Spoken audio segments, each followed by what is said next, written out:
So for those of you who may not know me very well, I'm a student and scholar of development economics. And I've had extensive experience in development banking, commercial, corporate, and investment banking. I started with New Nigeria Development Company, where I was group chief executive for a period of 5 years, supervising and invigilating 145 companies, reporting into my office all over the length and breadth of this country, across all sectors. Most of the businesses were in the north, and quite a number in the southern part of the country, including Lagos, Ibadan, and other places. That's one. In the course of that career, I came to understand the complexity of dealing with various geographies, various industries, various sectors. I came across a large pool of entrepreneurs. We had the single largest holdings in textile companies, all of them. There were just 2 in the country in which we did not have substantial investment. So we understood what worked and what did not work. We understood why certain companies failed, while others succeeded. And we were able to organize a body of principles to be able to deliver outstanding results.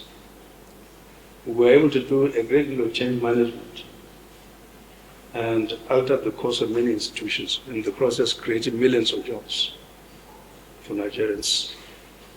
We were involved in corporate social responsibility projects that made life more meaningful for societies.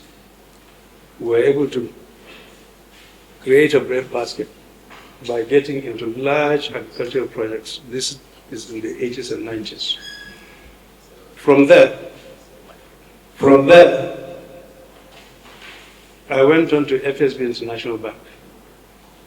Those who are old enough to remember, I was taken there by President Babangida in January 1990 to find ways and means of turning around the old Federal Savings Bank. And that was a job of a lifetime. So this was a dysfunctional bank with huge accumulation losses, and I was given the task of turning it around. We were able to successfully transform it into one of the 6 most successful financial institutions in this country by carrying a broad basket of products and services,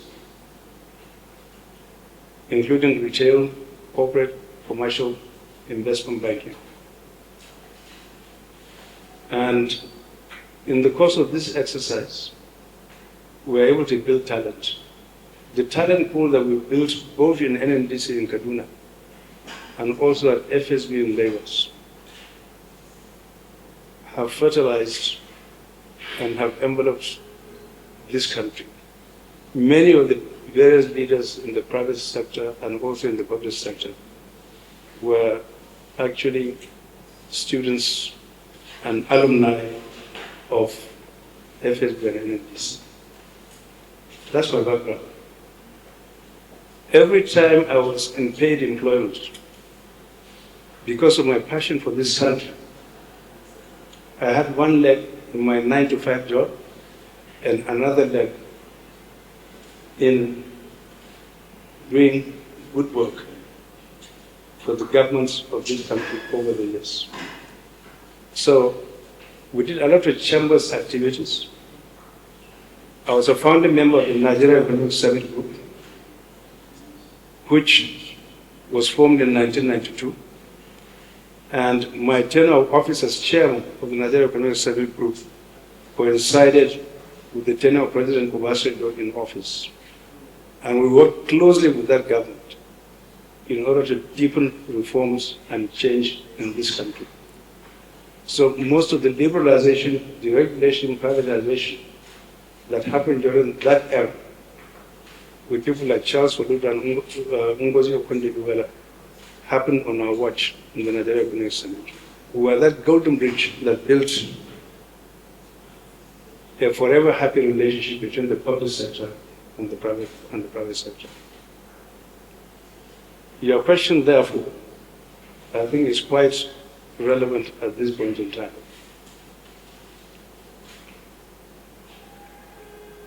Reforms are important. Reform did not start today, it did not start yesterday, it started under various administrations. The kind of economic reforms that have been embarked on by this administration conceptually is laudable, particularly if you look at the macroeconomic reforms, conceptually is laudable. However, it is very, very important that when you are introducing these kind of reforms, they are actually founded on a very clear and coherent plan. That this plan must have various elements and components that are interrelated and interlinked. You cannot just pluck something out of the sky, one piece, and introduce it without actually sequencing it, ordering it in a very coherent and systematic fashion. That's number one. Number two, even when you are implementing these reforms, it is important in advance for you to actually clearly understand what impacts it is likely to have on various segments of the society. You should foresee that. And if there are negative impacts, then when implementing these reforms, it is crucial that concurrently you are able to introduce policies at the same time which are supposed to mitigate the negative impact of those changes. That's what I would do differently. Thirdly, if a patient is ill and you're going to administer medicine to that patient, you make sure that you do not give him an overdose. Too much anesthesia for a patient on an operating table is likely to take him to the other world altogether. What has happened, in my view, was that too much was pumped in too soon in quantities that was impossible to actually allow this society to breathe and breathe properly and take it off. The other thing is that whatever you do, we are stewards of the Nigerian people. We are their servants. We work for Nigeria and its people. And they recruit us into office in order to serve their best interest. Consequently, consultation and feedback is very, very important. If I was president, I would never ever be strong-headed to do things on my own. Yes, leadership is required. There are times when a leader has to act. But the broader number of Nigerians must be consulted. They must be understood in terms of the pains that they are feeling. The cost of living in this country makes it virtually impossible, as I said in my speech, for people to live meaningful lives.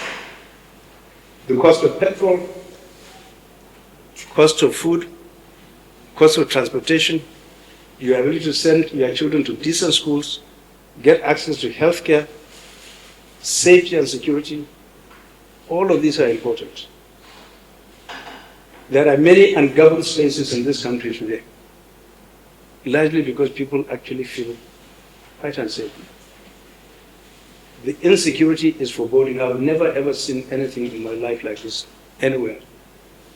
If you were in a country engaged in high-grade conflict, like Somalia, where there was no government in the 90s and things had just dissolved, it's understandable you have warlords who are in control of different geographies. But we have, so to speak, functioning governments at the federal state and local government levels. There is absolutely no reason whatsoever for us to encounter this vicious cycle of violence that is robbing lives, robbing people of their possessions, and the blood and the carnage is just too much. Now, going back to your question, why is this the case? I think a number of people misunderstand the problem. There is cause and effect. The underlying cause of this insecurity is nothing but poverty, ignorance, and disease. When people are so poor and so desperate, and they cannot get food on the table, they can't send their children to school, they can't get access to health care, they cannot get jobs, they cannot get the minimum irreducible requirements of having even 2 meals a day. You're asking for trouble, and we've gotten trouble. Why? Because people who are desperate, a desperate person is an angry man. And remember that light weapons have easily found themselves into this country. So a bunch of young men who have enormous energy and capacity to do ill can easily go on a lightning strike. Someone who would not see 500 naira in 6 months, these young kids. You neither find them in their family homes, nor in schools, nor in paid employment. What do you expect them to do? They take on violence as a merchandise. And because of that, they have grown as a legion in terms of the numbers who have gone into violence. My own feeling is that if this problem is going to be resolved, it is terribly important, ladies and gentlemen, for us to understand that there is a very deep interconnection between the security problems and also the economic problems. One gives rise to the other. You cannot really resolve this endless cycle of violence without carrying on board the need to actually carry out fundamental reforms of this economy. And to do so, you need to plan, and plan very carefully and systematically. In doing the plan, you have to go around this country and understand clearly what are the yearnings and aspirations of the average Nigerian. Take their inputs on board. And in finding solutions, you need to gather people in various rooms around the country so that together you can work out the solutions that are required. Some are short-term to immediately alleviate the sufferings of people. Others are medium-term, while others are long-term. The long-term solutions are aimed at dreaming big dreams. Where do you want to take this country in 15 or 20 or 25 years? And in planning, in putting together this plan of action, at the epicenter of these plans is the prosperity and welfare of the Nigerian people. That should be front and center. Second, you get them deeply involved in the planning process. When you're doing a vision development committee, you have to involve all segments of the society, including clergy, the press, academia, security experts, farmers, engineers, doctors. Those are the things, in my view, that need to be done. So I'll be very people-centric in the kind of government that I'm going to run. Now, I was encouraged to join the ADC. Why? Because I think they want to restore us to the values of our founding fathers. Essentially, to make government very effective so that it can deliver properly on very credible policies and programs. My question now is, how will this wealth of experience shape the kind of president you will become if you win? You try to highlight how people-centered is a bit, but I would like you to go a little bit deeper and make ordinary Nigerians through us really see the kind of president you turn out to be, if you will. Okay. Thank you for that question. I think since the beginning of time, people have had wants and desires and aspirations. From the time the baby is in the womb of the mother, he's crying out for help and he's crying out for food. He eats from the mother's womb. By the time he comes out of his mother's womb, his needs and wants multiply manifold. As a baby, a toddler, a child, a teenager, a fully grown adult. Even when societies were very simple, before the growth of villages and towns, people had always organized themselves and expressed their needs and desires through their very simple governance structures. And so you'll have a village headman who is able to aggregate the needs and wants of the society and give concrete expressions to them by consulting them and then propounding solutions that will cater for their welfare. Whether they're on farms or they're growing sheep, livestock, or fisheries, depending on the communities they come from. So this particular thing is as old as time itself. From villages and hamlets, we then morphed into towns, cities, provinces, states, countries, regions, and the globe as a whole. Those same old principles of management and organization have continued to apply until this day. What has changed is that the forces that are shaping the globe and shaping an environment has changed. So governance has become more modern, governance structures have been formalized, people have been organized into societies and into countries where there are boundaries, and then you engage in international diplomacy and international trade. So essentially, you are given a constitution in terms of how you organize yourselves and how you express yourselves and how you govern your societies, and the role between the citizens and the leaders. And there's a social contract in terms of what the government will provide and what the government expects from you and what you would expect from your respective governments. Therefore, the leader must be someone who is a reflection of that society. First and foremost, these are some of the soft elements that are important.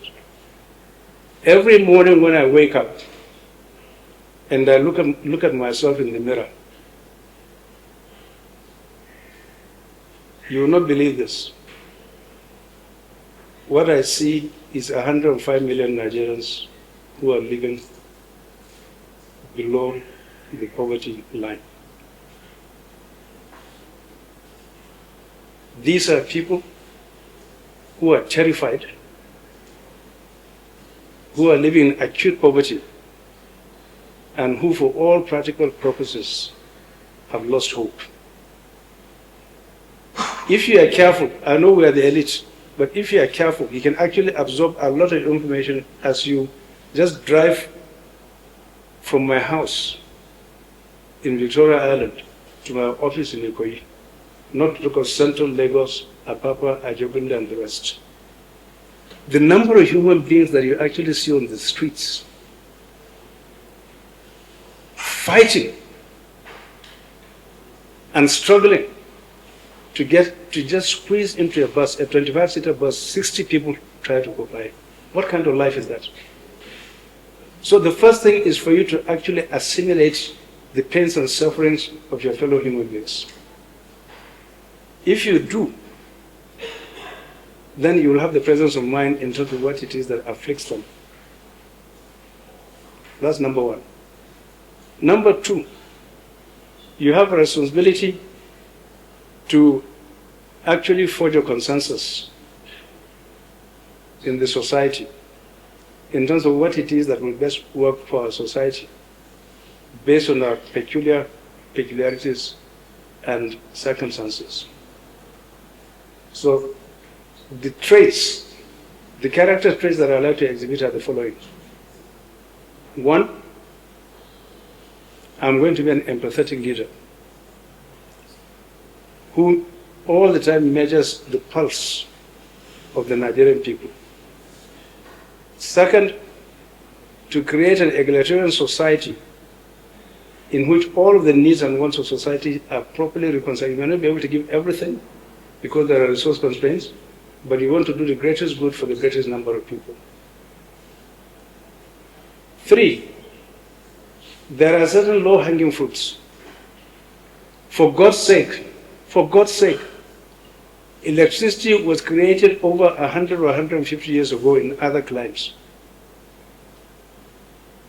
Why is it in Nigeria that today we behave as if it is something that you need to go to the seven heavens to go and get it and bring it? There are many things that people have overcome and have become adept at doing it excellently. And yet, there is such a massive failure in terms of ability to comprehend these things, dimension them, and also offer solutions to the Nigerian people. And so much of it has gone on for so long that such simple things, myth has been created around them, as if it is something impossible to attain. These are well nigh possible.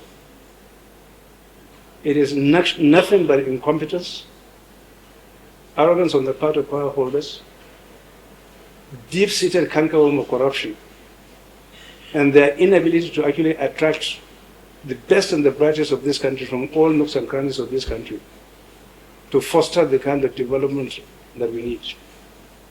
So a leader, wherever he is, leadership is nothing but that capacity to actually understand the relationship between forces. An excellent blacksmith is a leader in his own right. A journalist who discharges his duties with competence and distinction is a natural leader. He influences. Anybody who has the capacity to influence the outcome of events and influence people is a leader. So is a blacksmith. So is a farmer. So is a nurse. All these people are very important within our orbit. And so the president is supposed to become a cheerleader who actually pulls people together, rallies them around the flag, and inspires them to actually become the best in their own fields. But it is critical that he leads the power by the power of his own example. You do not say one thing in the morning and the afternoon to your Nigerian citizens, and then in the night you go and unlock the key to the treasury and start stealing public funds. Those, I think, are the very soft attributes that are required. Finally, strategic plans are as old as time itself. The best strategic plans were developed by the military around the world. And once you can develop a very coherent plan that speaks to the needs and aspirations of people over the short, medium, and long term, and you assemble the kind of organizations and people to actually prosecute them properly in conducting public policy, then I think you have a very, very bright chance of getting there. There will be resistance, but you have to tell people why it has to be done and to carry them along, not to browbeat them and force it down their throat. That is not done.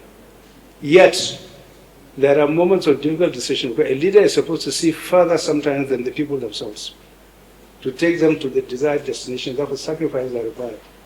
I'm not saying that the leader will be soft, and every time he has to go by what everybody says. 250 million people will have different needs and aspirations. So it is duty of that leader to actually synthesize these things through compromise or consensus, bring out those elements that will be a win-win for everybody, even if one does not have 100% of what he wants. Provided he can get 60 or 70, I think he's home on track. Thank you. Very important to you, and if given the chance, if given the opportunity, how are you going to look differently and tackling challenges? So let me tell you my personal story. I come from the northeast. I come from Maiduguri, the epicenter of Boko Haram and ISWAP. Since 2010, this particular hydra-headed monster, I've carried it in my veins because of the community that I come from. Many of my relations have suffered, lost homes, lost their lives, lost their wealth, lost their sense of community. It made absolutely no sense. Secondly, it is important for me to mention the fact that I suffered a personal loss. My younger sister, who was married and had 2 children, these terrorists in 2011 stormed into her house. Her husband was out. And they took her. Her 9-year-old son, they slaughtered him in front of her. Her 1-year-old baby and herself, they took her to the Sambisa Forest. His Excellency Mohammed Hayatu-Deen knows this story. We come from the same place. He was the gubernatorial candidate for the PDP in 2023. He knows this story intimately. There was nothing we didn't do in terms of pulling levers, but we could not find her. Intelligence subsequently indicated that she was in Sambisa Forest under Shakal. And after 2.5 years, fortunately, her privacy was never ever breached. The head of Boko Haram went to the town square and announced on a Thursday afternoon that he would like to get her married off to his deputy the following day, Friday. It was August, raining cats and dogs. She was determined that this would never ever happen. She would rather die. She bundled her child on her back at midnight, ran into the forest as fast as she could. Cutting a long story short, after 73 miles of going through the forest, she came onto a tarred road. And the Nigerian Army patrol plane was passing and they stopped and took her home. So talking about outrage, I am really outraged. And this has left an indelible mark on the family. That's my personal experience. Violence of any kind is impermissible.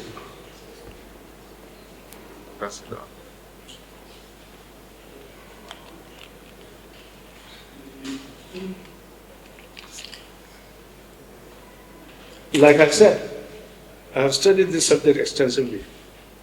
And what I see is a clear correlation between our social, economic, and security systems. They are all interrelated.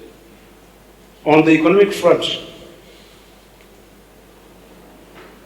like I said earlier, about 105 million people today in Nigeria are living below the poverty line. Out of roughly 240, 250 million. And it may surprise you to note that 90% of this 105 million come from the north. The south has about 10 to 12% living in abject poverty. Tell me, how can any society be peaceful if the many who are deprived cannot be catered for? How can the few who are rich be able to sleep at night? If we are not careful, ladies and gentlemen, some of us are already beginning to see signs of class struggle in this country.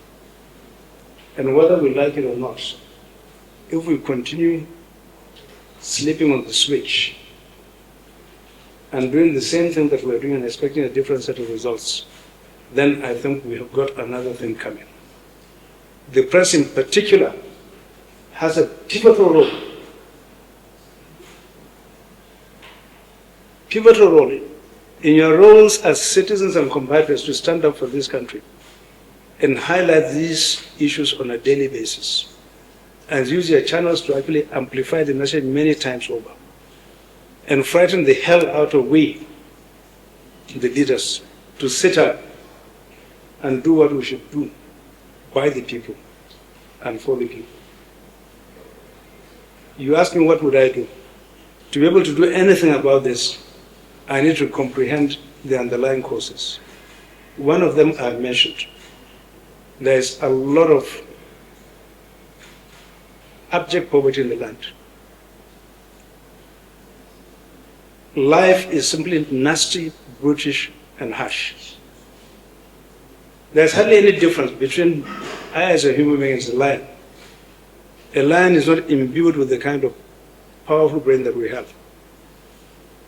They kill, but even lions kill in order to quench their hunger. They just don't go on a rampage like that. So it is important that we understand clearly what it is that we need to do. Second of all,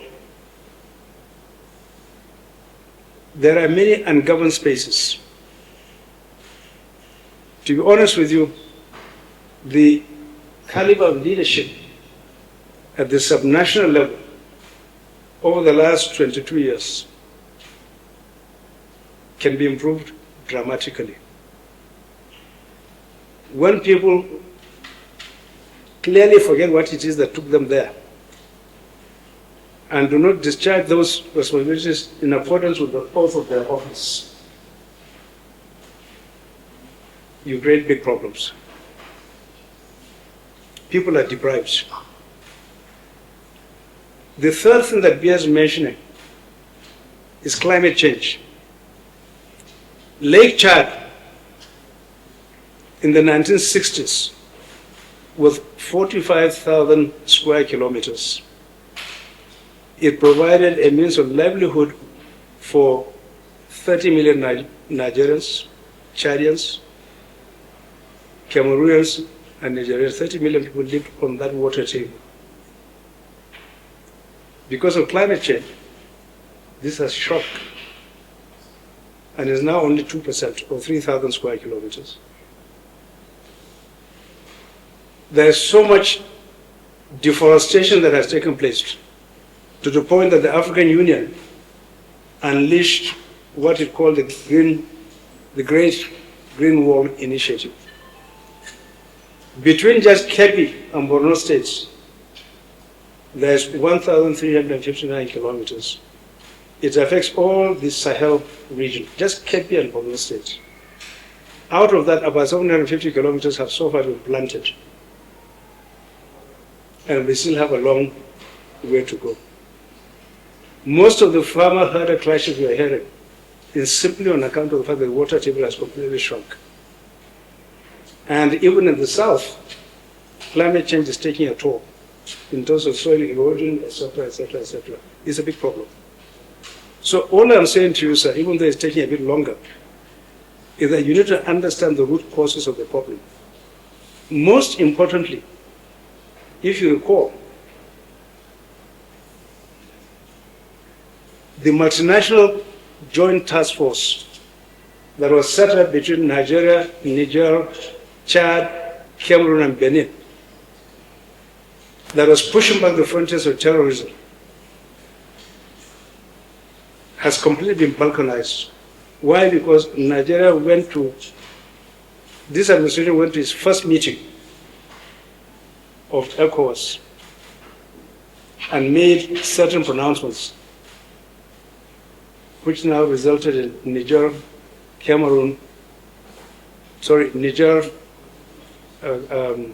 Mali, and Burkina Faso pulling out of ECOWAS. This was a veritable institution. I remember growing up as a child. General Yakubu Gaw, between 1967 and 75, when he left office, expended a great deal of Nigeria's money and Nigeria's goodwill to establish ECOWAS. It was conceived by him, nurtured by him, empowered by him. Every head of state after him has actually made ECOWAS into a great sub-regional powerhouse. And it was under the auspices of ECOWAS that we are now able to set up ECOMOG, which dealt with crises that we are now facing manifold over. Crisis in Sierra Leone, Liberia, and other places. So I think to bring this to a close, therefore, what we need is a far-sighted leadership that is capable of understanding the root causes, that is capable of propounding solutions that are very well structured and organized, that can actually get the right kind of people. Professor Bolaji Akinyemi and so many other retired international relations experts like Professor Gambari, the pool of retired career diplomats and technocrats are in their legion in this country. Every government should actually go and find these people to work with them, because they're an embodiment of the history and the experiences of the last 40, 50, 60 years. Those inputs are vital in formulating prescriptive solutions. It can be done. What is damaged can actually be repaired. What you need is a vision, the commitment, and the love for the people of Nigeria. Thank you. There is a major hurdle before you can be elected or be voted for as a candidate. You need to secure the ticket of the party. Remember that the last time you attempted this under the PDP, you didn't get the ticket. Now you are attempting it again under the ADC.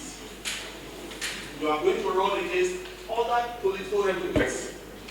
It is true that outside there, the masses are tired of the cycling. They don't want to hear some names again. You go outside, you hear it. They don't want to hear some names. They call them political recycling. So the likes of you who are coming in, you have chances. But you must secure the ticket of the party. And the party politics is different from the general election where the masses have to vote. So that is why I refer to it as a major hurdle for me. How do we intend to jump that hurdle, cross that hurdle, and secure the presidential ticket of your party? But before you answer that, let me ask you that question. Like answer it together. My name is Benny Kumwayo. From the Western. Okay. In 2023, before doing the election and the nomination process in the PDP, you were one of the aspirants, and you pull out citing excessive politicization of that process. So you haven't forgotten. So now that we're back in the race, what would you advise your co-aspirants how you going to play the game this time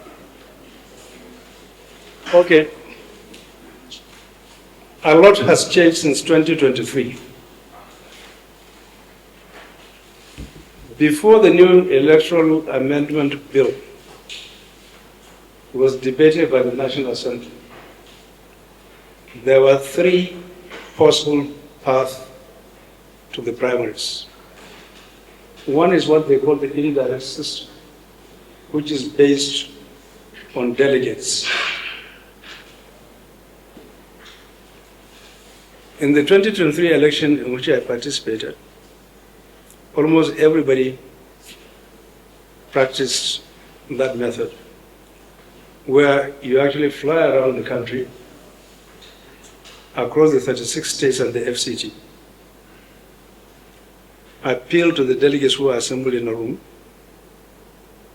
and tell them what it is that you intend to offer them and the Nigerian people by way of your policies and programs. And that was highly monetized. Because essentially what has happened is that in every state, there's a leader. He could be a former governor, he could be a current governor, he could be a former minister. And you have to go and appeal to them. They have tight control over these delegates. At the end of the day, it is not the beauty of your spreadsheet or your governance model that necessarily gets you there. It is the leverage that is exercised by the party leadership in that state. So that was one way. Second way was direct primaries. That was option A4, if you recall, under Abiola, which means that every card-carrying member of the party would now assemble on a particular date at every ward, across all the wards in this country, to vote for a candidate of their choice from that party. It has not been practiced ever since. It's full of logistical nightmare and it's a very expensive operation. In fact, it is equivalent to running a general election. The difference being it's just one party that is doing it on that particular day. The third is consensus. And that actually means that it is the party leadership sitting together, probably with the candidates, in a room, agreeing on any number of criteria to decide who is the best that will be able to fly the flag of the party. If you want my personal opinion, I would say good riddance to the indirect primaries. And beyond that, all I can tell you is that the time is now too short. Everybody has to produce a presidential candidate anytime between the 23rd of April and I believe the 30th of May. If you don't, you lose that opportunity to put forth a candidate. My own personal view, if you ask me, is that while everybody would like to win the primary, is natural. You couldn't go there just for the sake of fun. You want to go there because you want to help the Nigerian people and be in the best place to be able to win. But where we are now, and given the very short period of time we are given by the government and INEC, I think for the ADC, my own proposition is that we leave it to the party leaders themselves to decide what mode of primaries they're going to run. That will be the best thing under the circumstances. What we need is unity amongst the candidates and not division. If we truly all love this country, I think it is important that the single most important thing that will bind us together is unity of purpose, and that we should fall behind whoever the party chooses to make their candidate. Thank you.